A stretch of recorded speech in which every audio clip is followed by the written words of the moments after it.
Cruella has finally been released on Disney Plus and in cinemas, and seeing as Disney remakes tend to suck, we're gonna see if this one sucks. This review is gonna be spoiler free, so you're safe with me. Now, the story for this film is set during the 1970s. We see an aspiring fashion designer named Estella who's neglected by her peers. Because of this, we slowly see her transform into the notorious yet beloved dog hater Cruella de Vil. Now, the story is a mess. It's very unoriginal. It feels very similar to Joker, the way it's set in different time periods and how two of our lead characters want to be noticed, but because people neglect them and hate them, they transform into two of cinema's most beloved villains.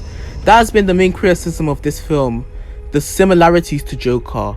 I really wish Disney was original with the story, but they weren't. But at least this film expands on Joker's elements. So that brings us to the tone and visual style. It's also very similar to Joker, but I'm not angry with that, mainly because we rarely see this tone in a Disney movie. I was surprised with all the grit and violence in this, so I must commend the filmmakers for finally treating their audiences with a lot of maturity. As for the costume design and makeup, I think it was fantastic. Most of the makeup for Estella clearly shows all the pain she's been going through and how her life has sucked from her adulthood and even her childhood. They're clearly Oscar worthy, and they help you feel the film's time period. Now, how did I think of the portrayal of the main character? Well, I think that Emma Stone did a pretty good job, and her casting was the main thing that kept the hype for this movie. I think the rest of the cast did a pretty good job, but Emma Thompson is also great.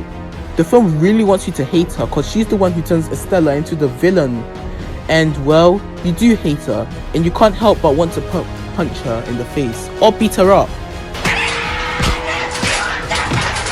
But I think the rest of the cast did a good job, and so did our two main characters.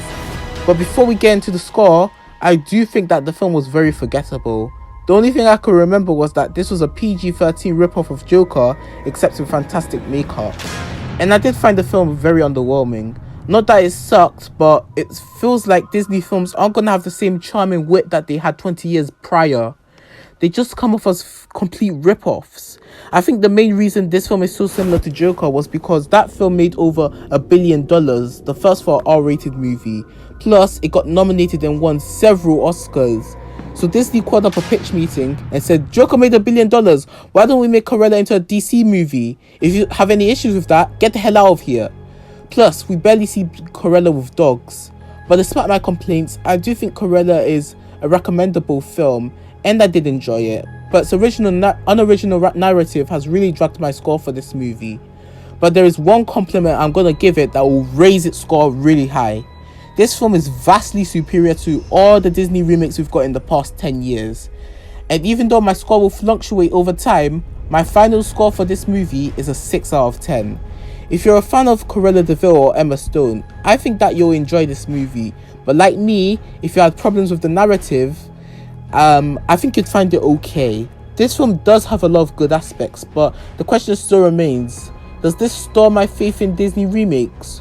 Well, no it doesn't. They're still very pointless and take the nostalgia of the original. Fingers crossed that this is a start to more maturity in the Disney remakes.